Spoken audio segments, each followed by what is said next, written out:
Welcome to Inside the Tank, episode 5. A few thoughts.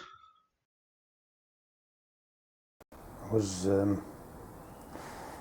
thinking a minute ago about this term I used, water sinks to the bottom part of the tank.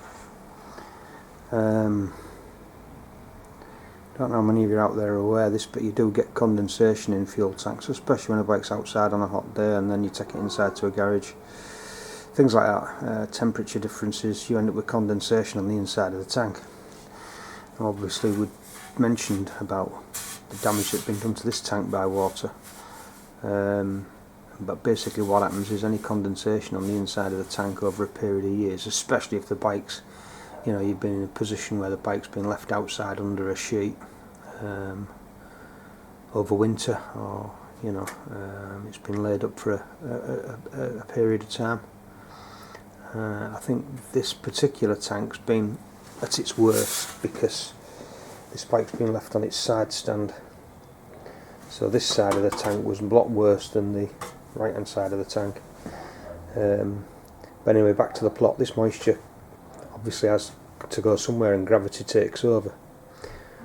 So it goes to the lowest part of the tank. I'm looking at what I've got and what I've done. I'll just go back over here. This pipe that we replaced, this is obviously where I'll turn the tank over so you can see. This is where your fuel filler goes. Now the problem with the fuel filler is, should it rain, should it do anything nasty in the weather-wise, or moisture or condensation, whatever, it collects in here and drops down. Oh, what it all there. Well, that's your drain, breather, whatever you want to call it, drain. I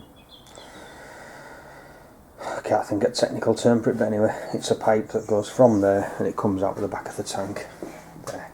Okay, so any fluid can escape. Now, if you've left your bike outside and that fills with water, that's going to go down that pipe. Well, that pipe is made of steel, and I think this is where the big problems come with this tank.